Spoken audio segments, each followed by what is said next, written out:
person. Can you just let me know, can you hear me okay? Yep. Okay, great. So I think the main point of today's call is for me to have a chance to say hello, let you know that we've started our planning for our 2020 audit. And we are hired by you technically as the assembly. We report to you as the assembly. And so I want to make sure you know that to start with. And if you have any specific concerns about the audit, we can discuss those together today.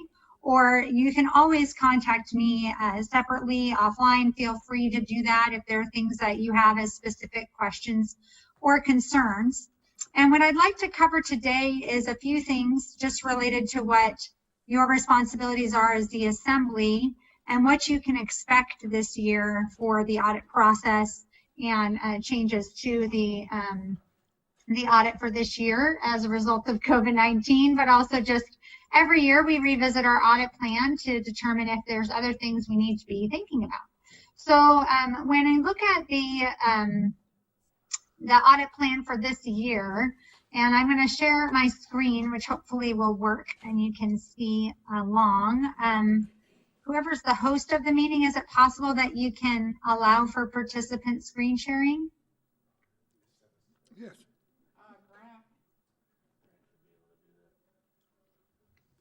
Grant, can you hear her? She's asking for screen sharing. Yes, I am adding that to her right now. Thank you, Grant. Thanks, Shelly. So as part of the audit process, and I'm just going to wait for the screen sharing to work, we do need to communicate to the assembly what our audit plan is for the year.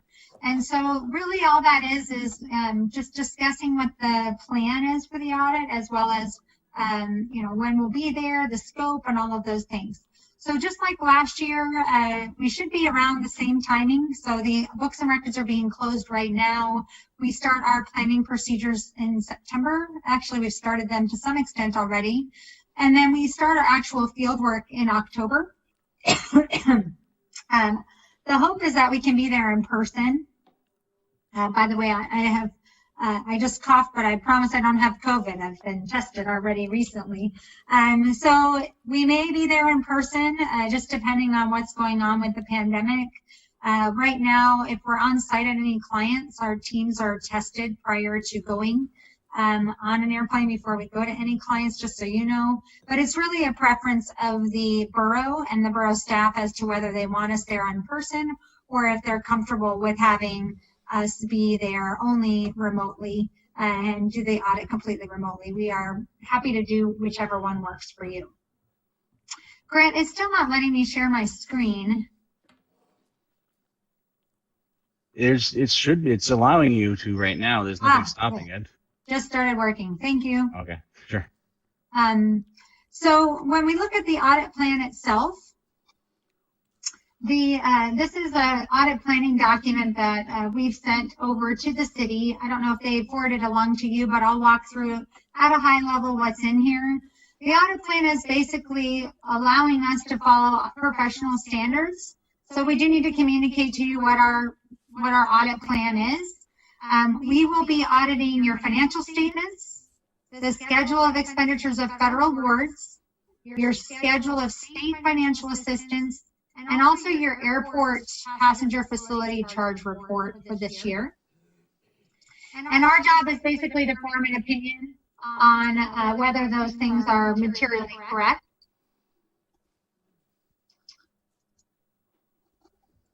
When you look at our strategy and scope, and I'm getting a little bit of feedback there, that's better.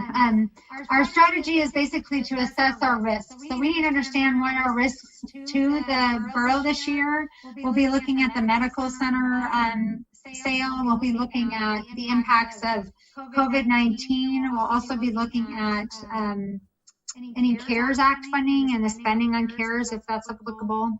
And then we also look at prior year audit results to determine how we're going to be doing our audit this year, as well as a current year. So we look at the financial information that we get at the beginning to determine if there's areas that are significant changes or areas that look strange from last year.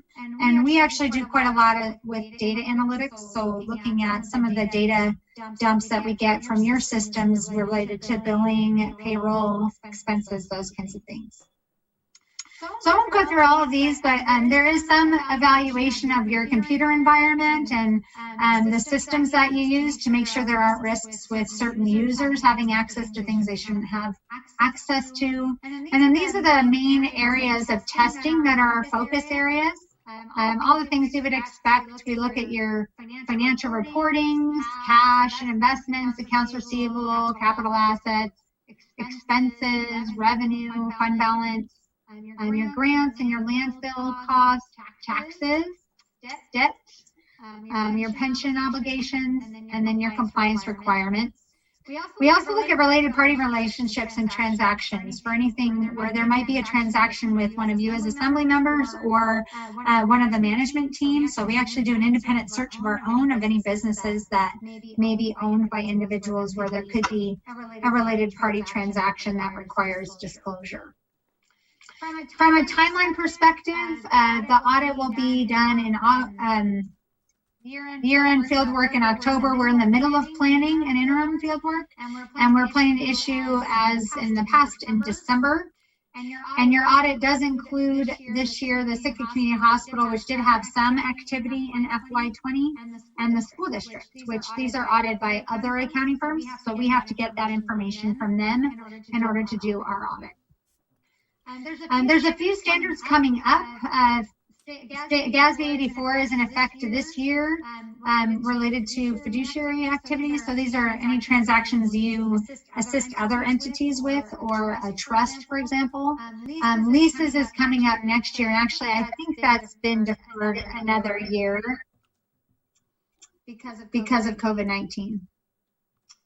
So I'm not going to go through these upcoming standards, but I thought we could take a couple of minutes to talk about what you can expect from the audit and what my reporting to you on the back end may or may not be, what kinds of things that we do communicate back to you. So when we talk about financial reporting and compliance, really what does that mean? Well, we're auditing the financial statements that come from the borough. So to you as the assembly, you're the primary user. You've got to make decisions about how your money gets spent, and a lot of that information and decisions that you make are based on the information that you get. So we test to make sure that the information in the financial statements is correct and that you are compliant with your requirements for your state and federal grants. Really, all of you are involved in financial reporting and compliance. Primarily, it's the responsibility of management to make sure the financial statements are right and that you're compliant. But ultimately, it's on the assembly to ensure that management has the resources that they need and that they have the kind of the ethical attitude and the right type of mindset to maintain a high level of financial reporting and compliance.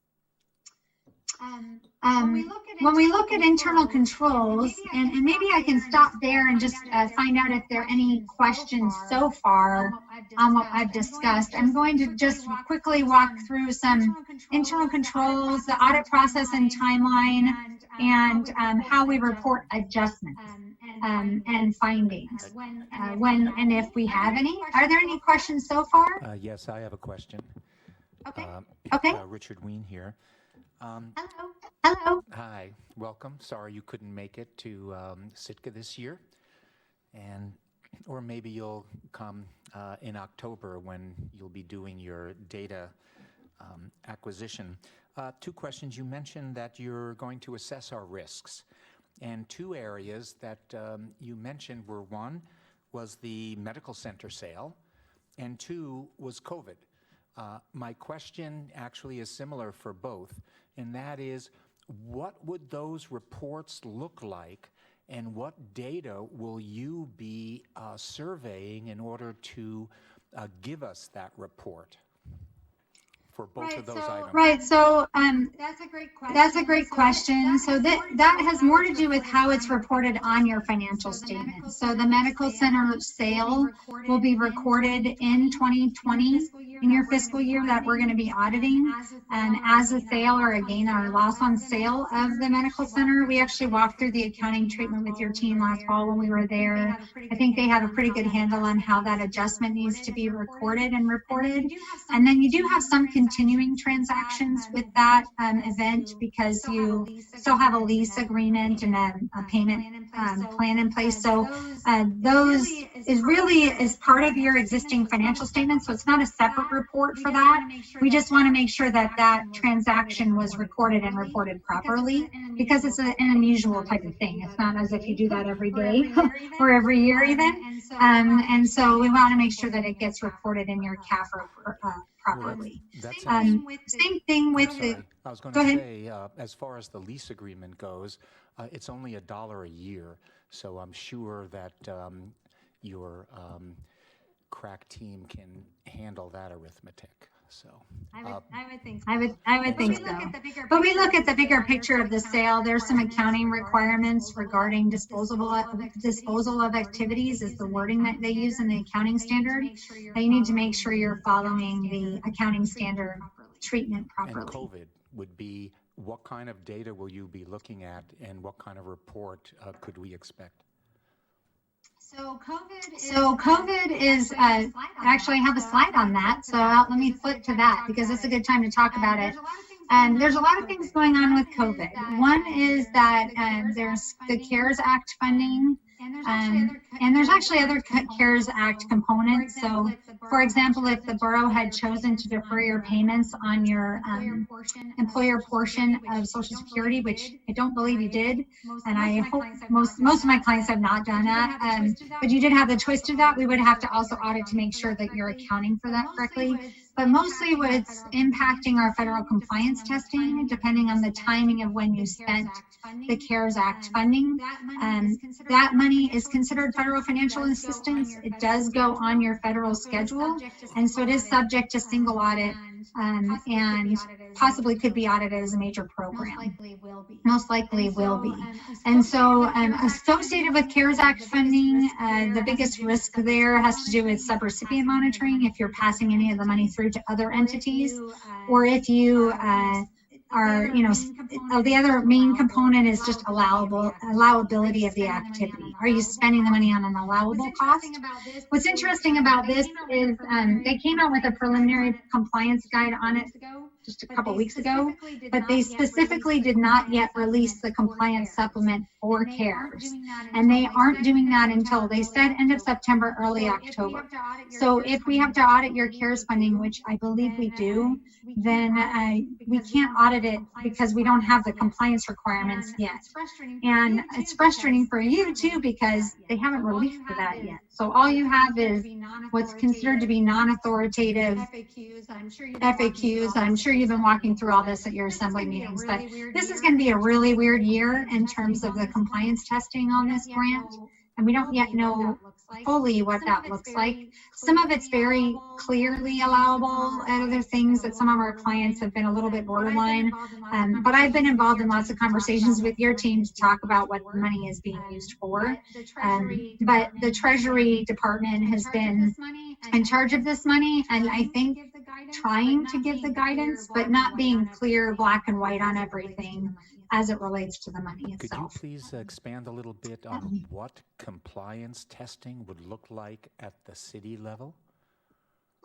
Sure. So and let me unshare my screen or share something else. So what we do for compliance testing, well, there's lots of different things. There's actually 12 compliance requirements.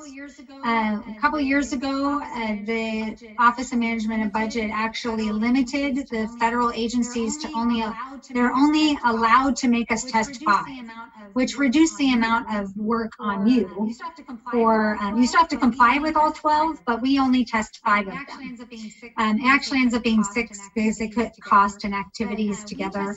But but we test 5 of those requirements. For CARES, we haven't yet received that guidance, but we've been told, based on our conversations, we sit on the actual advisory board for the AICPA related to this. It's called the Government Audit Quality Center. So we've been told allowable costs and activities will apply. So that means we test a sample of your expenses to make sure that they are allowable under the grant. That's the majority of our testing. We've also been told that procurement will apply. So we need to make sure that you followed the federal procurement rules in terms of how you spent the money. Did you go out and get the quotes that you needed or the bids that you needed, depending on the amount? And then we also have been told that reporting will likely apply, which means that we will test the reports that you submit to the state to make sure they were done properly and they were accurate and they reported all the required information. So at a minimum, we've been kind of told those 3 requirements will apply in this particular case. So you had mentioned that that we will most likely be audited, that's a high probability? Yes, and I apologize. I don't think we've received your federal schedule yet, but if you've spent more than $750,000 of CARES money, and probably even less, like if you've spent more than about $200,000, the process for selecting major programs would essentially require us to test that program. Okay, thank you.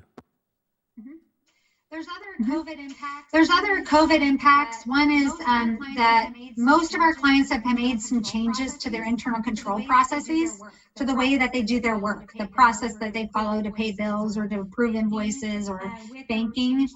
With the change to a remote process, there have been a lot of, it's just been amazing to see how many people have adapted in this crisis. You know, small businesses, large businesses, governments, it's hit everybody.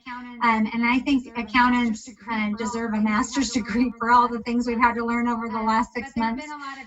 But there have been a lot of changes to our clients' process in the remote world. So starting kind of mid-March, most of our clients' documentation process changed or approval processes changed. So that may change a little bit about the way we do our audit. So with the past, you had a signed timesheet, and now we have to look and see if there's an email approval, for example. And I don't know if that's the case yet at SICA. That's something we're going to pay attention to. And so that's something that we're seeing as well. And as well as changes in personnel, certain personnel are maybe either entirely remote. We've seen a lot of people leaving or people on extended absences that can impact the way your government does business on a day-to-day basis. And other impacts that we've seen, there have been supply chain changes or workforce impacts. These have been mostly limited in Alaska, but we're starting to see more of that where people aren't able to get the items that they need, or there's a delay in receipt of them. So potentially maybe you ordered, let's say you ordered an ambulance in April, and you should have gotten it by June, but because the manufacturing plant was shut down or because the shipping line was shut down, it wasn't received. So there's some supply chain impacts that we may need to evaluate, as well as workforce impacts. You know, are there still good checks and balances in place? A lot of our clients have seen drops, and I'm certain that that's the case here in SICA as well. Drops in revenue streams, sales tax in particular. So what do the reserves look like? Are there still sufficient reserves? How is that being handled and reported? And then lastly, they have deferred a few accounting standards to give people some time to adopt them. The biggest one for you is leases, and that one's getting deferred through for another year. You won't have to adopt that next year. So these are big changes happening. So these are big changes happening as it relates to COVID-19. And to some extent, it will change our audit process. I think the big thing to think about here is internal control. And so internal controls are just processes, checks and balances, ways that you make sure that things are right, either related to financial reporting or compliance. And it starts with policies and procedures. How do you make sure things happen? So, for example, a bank reconciliation that's reviewed, or a grant report that's reviewed, or this meeting is actually a control activity where we're discussing how the audit process works. Those have changed somewhat with COVID-19, but those are things that we would always look at. How do you actually pay your bills? How do you actually receive your payments in? How do you account for your property taxes, for example? So we're required to look at all these things on your significant accounts and balances and transactions. Risk assessment and things that might need attention. Right now, we look at your meeting minutes actually to identify risks that may be in place there at the city and borough. So we might look at your meetings and somebody, brings up, hey, what about the allowability of this CARES Act money that we're planning to spend? Well, that's going to cause us to think, oh, what about the allowability of that? Now, that was already on my radar screen, but there's lots of ways that we go about identifying risks and ways that you do. You do this at your assembly meetings. Your management team has meetings to talk about things that might be impacting you. And a lot of this happens more through conversations, communication, and meetings. Information and communication. How do you know what's going on? A big piece of this is your IT system. How do you track transactions? Is that up to date? As well as kind of departmental level meetings or grant files. How is information captured, retained, and reported out? Monitoring, how do you make sure things are working? So that's your regular financial reports that you receive from management. And then controlled environment is the tone at the top, how well management and the assembly is doing at actually providing a good foundation for internal control. So we do read through all your minutes. We look at any policy changes you're making.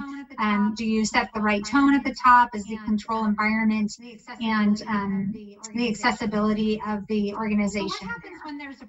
So what happens when there's a breakdown in one of these elements of internal control?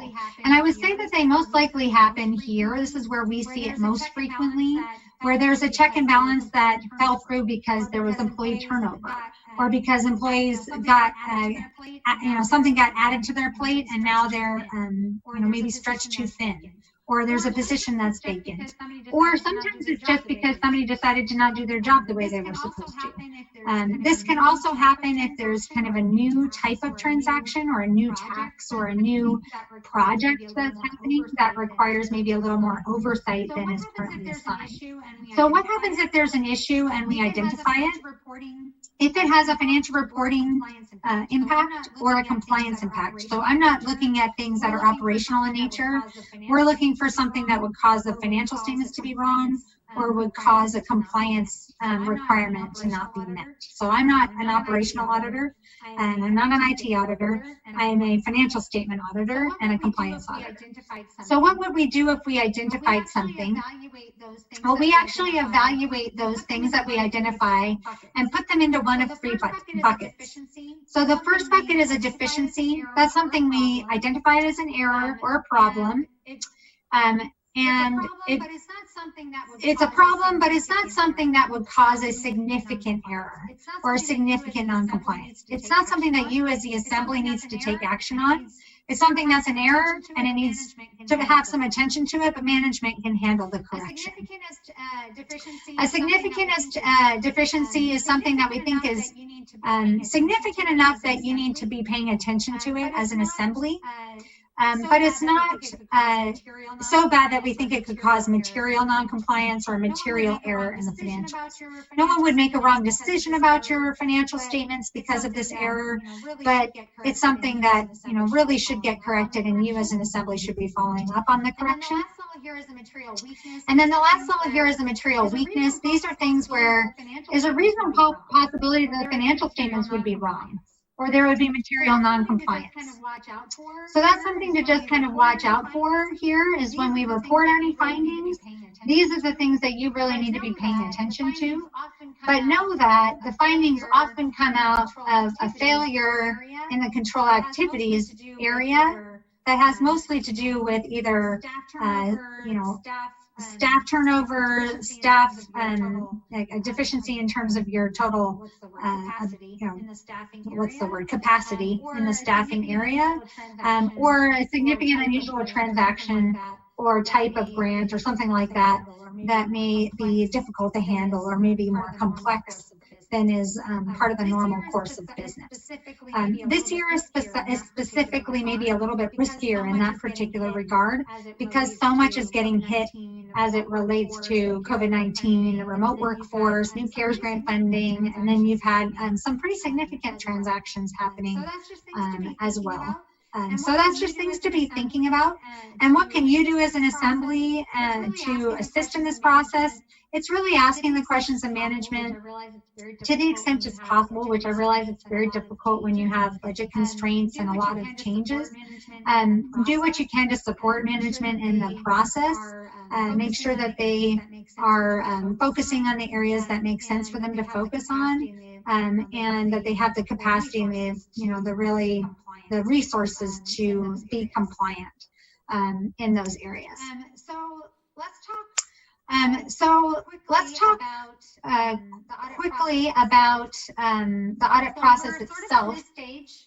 So we're sort of in this stage here, the first kind of section. So the first thing is that you and management are identifying risks, errors, non-compliance. So if you know of any specific risks or errors that are already there, or any non-compliance events, you're actually required under the auditing standards to tell us about them, to the extent they're significant or you think that they merit our attention. Management's in the process of closing your books and records now for the June 30 year end. And we've already started our process of evaluating the risks that we think we need to audit. So this is sort of a hard stop line here. This is what I would consider to be planning, which is what we're in the middle of now. And this communication with you is part of that planning process. The next step is actually the kind of the audit section, these three. So we actually come in and do our testing and our compliance testing. That happens mostly in October. We get the financial draft from your management team. That happens usually in early November. And then we review those financial statements, and we have lots of renditions of drafts and reviews of drafts. That gets done in November, mid-November, end of November into December. And then the finalization of the audit are these three bullets. We form our audit opinion, we evaluate anything we found that were misstatements or non-compliance, and we evaluate our internal control exceptions that we identified. We then present those to management and they draft their response. Hopefully, before we do this, we've already talked to them about the errors. Usually this is not a surprise. They know what the journal entries are that we found. They know what the adjustments are that we've identified. And then lastly, we report to you and to the federal and state government the results of our audit and the findings that we have drafted. So we're sort of right in this section now.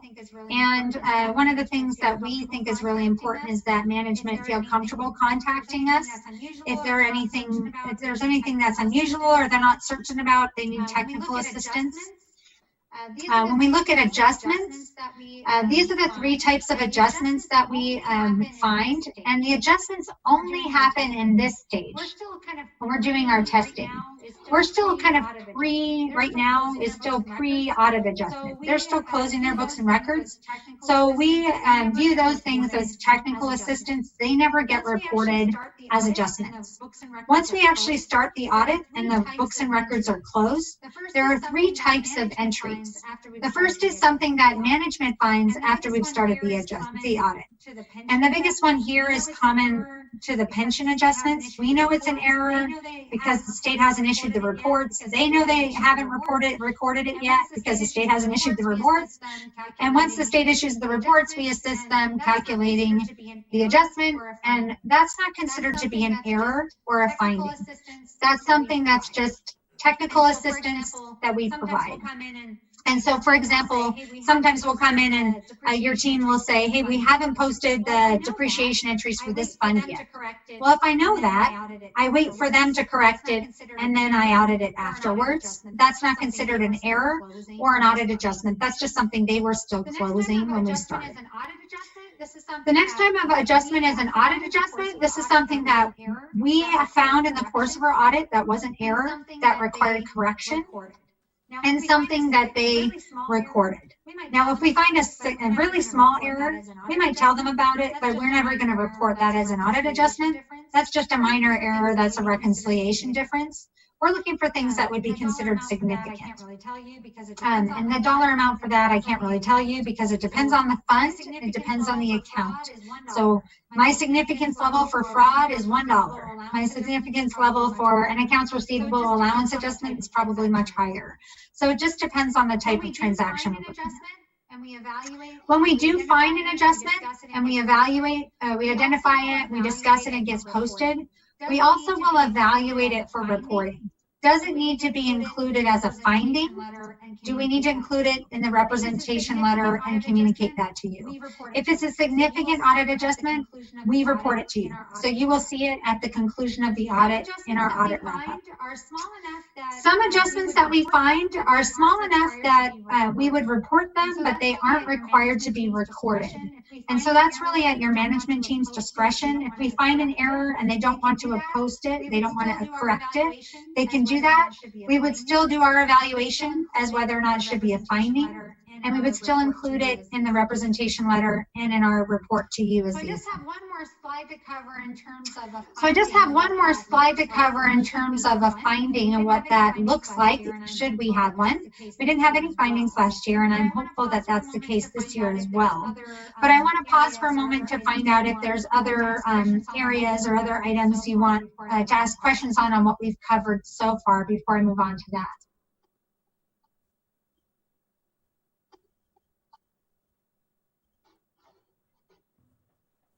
Things are good. Okay. Okay, well, I'll go on to the components of a finding. Okay, well, I'll go on to the components of a finding. Everybody can still hear me okay? The challenge is, Joy, is we can hear you, but it's just like run-on sentences, and it's really hard to digest stuff. Anyway, you know, I'm following you as best I can.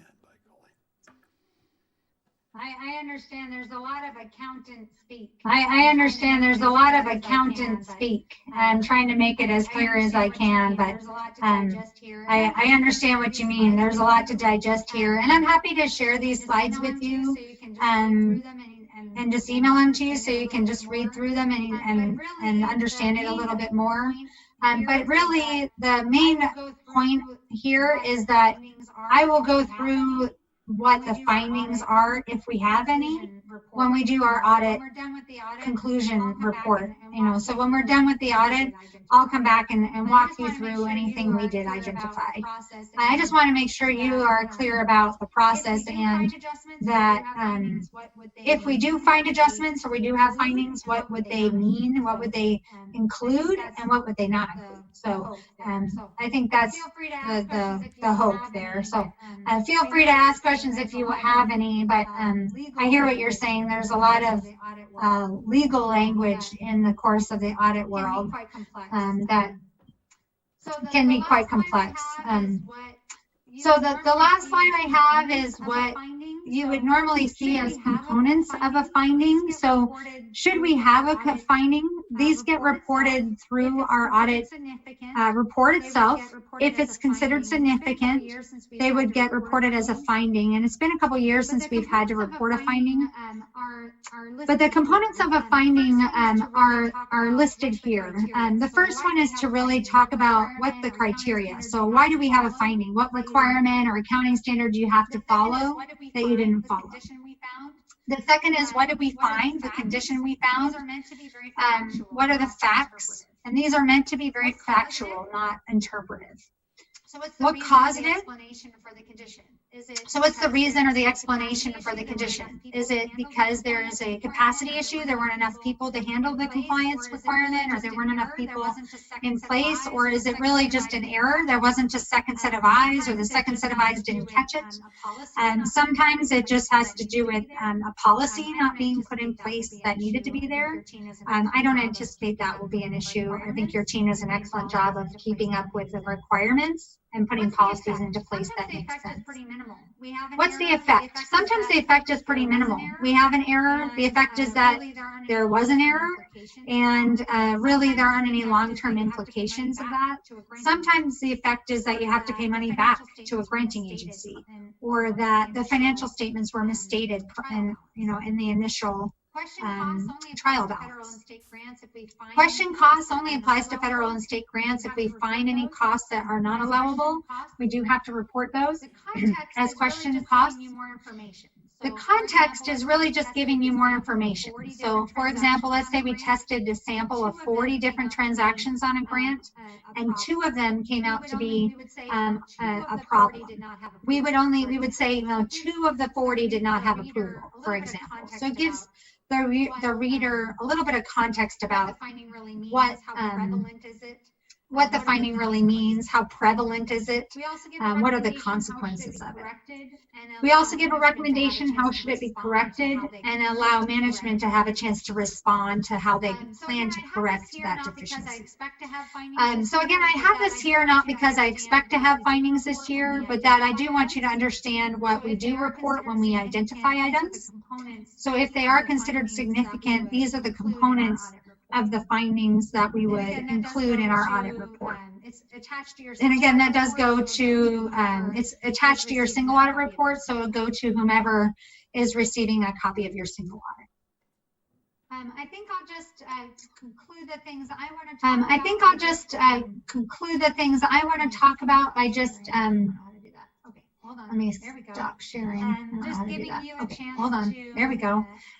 Just giving you a chance to discuss with me anything you have as a risk, and also give you a chance to ask any questions about the audit process before we get started.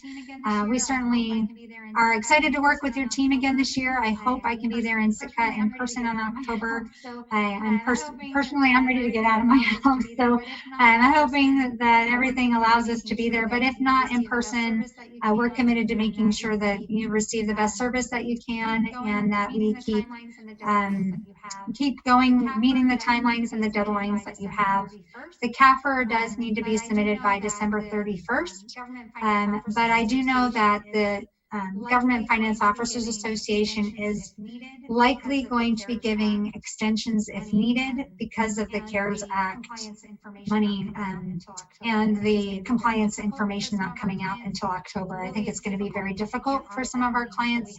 Really, it's difficult because we can't audit that money until we have that program compliance supplement. So your audit may push into January, just depending on the timing of the Department of Treasury guidance.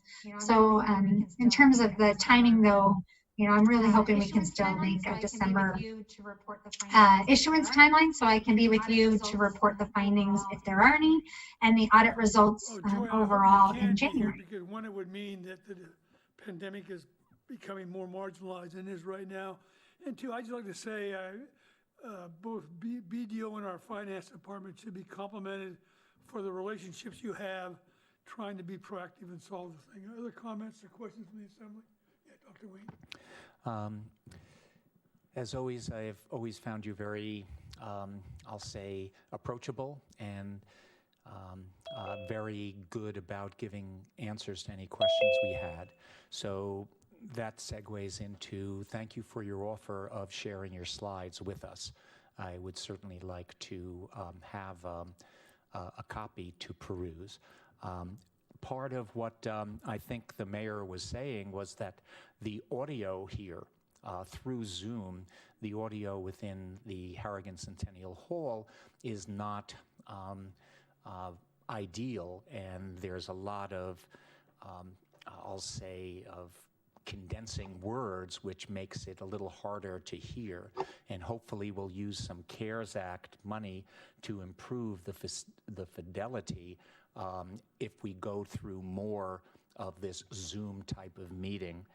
And I just hope, since you were talking about getting out of the house, I just hope you don't have a BDO logo in your living room. So that's all, but thank you very much. If I move really quickly, you can tell it's fake. Okay. If I move really quickly, you can tell it's fake. But you never know, you never know. So it looks like you like your job. And I'd like to give a shout out to, I think, one of your young members who is a Sitkin, Mr. Addix.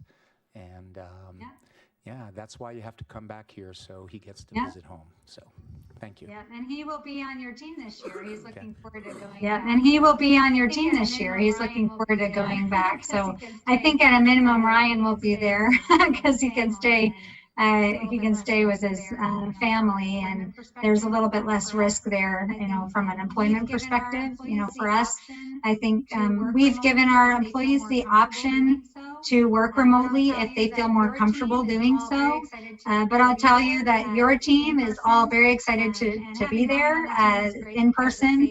And having Ryan on the team is great because it saves you money, and he's familiar with the city and the borough. He actually comes from a fishing family, so we put him in charge a couple of years ago of testing the harbor transactions, and he knows a lot more about the harbor than any of us do. So it was Again, fun thank to you see very his much. perspective on it. Comments from the assembly? Yep, thank you, Joy, and hope you join us here in another 2 months. Okay, Thank you very much. okay, let's wrap it up then. Thank you very much.